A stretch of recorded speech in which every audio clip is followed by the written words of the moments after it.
झारखंड में कुछ ही दिनों में विधानसभा चुनाव होना है।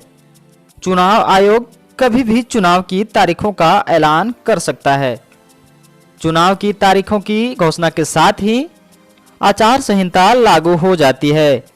क्या होता है आचार संहिता? चुनाव आयोग ने राजनीतिक पार्टियों एवं उम्मीदवारों के लिए कुछ नियम बनाए हैं ताकि निष्पक्ष रूप से चुनाव हो सके। इन्हीं नियमों को आदर्श आचार संहिता कहते हैं, जिनका पालन सभी राजनीतिक पार्टी एवं उम्मीदवारों को करना होता है। आचार संहिता लागू होते ही केंद्र सरकार या राज्य सरकार किसी भी नई योजना की घोषणा नहीं कर सकती है। राज्य सरकार तथा केंद्र सरकार के जो कर्मचारी हैं, वे चुनाव के तारीख के ऐलान से लेकर चुनाव खत्म होने तक चुनाव आयोग के कर्मचारी के रूप में कार्य करते हैं। आचार संहिता लागू होने के बाद सरकारी धन का उपयोग ऐसे आयोजनों में प्रयोग नहीं किया जा सकता जिससे किसी राजनीतिक पार्टी को फायदा हो। सरकारी योजनाओं का भी विज्ञापन नहीं दे सकते हैं। सरकारी गाड़ी, सरकारी जेट, सरकारी बंगले का इस्तेमाल चुनाव प्रचार के लिए नहीं किया जा सकता।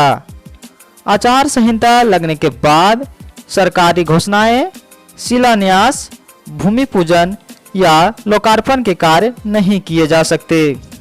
उम्मीदवार किसी भी मतदाता को किसी भी प्रकार का लालच नहीं दे सकते। राजनीतिक दल का चुनाव चिन्ह पोलिंग बूथ के आसपास नहीं दिखा सकते। किसी भी पार्टी, उम्मीदवार या समर्थक को कोई जुलूस या रैली निकालने से पहले पुलिस की अनुमति लेना आवश्यक होता है। कोई भी उम्मीदवार वोटरों से जाति या धर्म के आधार पर वोट नहीं मांग सकता है। अगर कोई पार्टी या उम्मीदवार आचार संहिता का उल्लंघन करता है तो चुनाव आयोग नियमानुसार कार्रवाई कर सकता है। चुनाव लड़ने से भी रोका जा सकता है या आपराधिक मुकदमा भी दर्ज हो सकता है।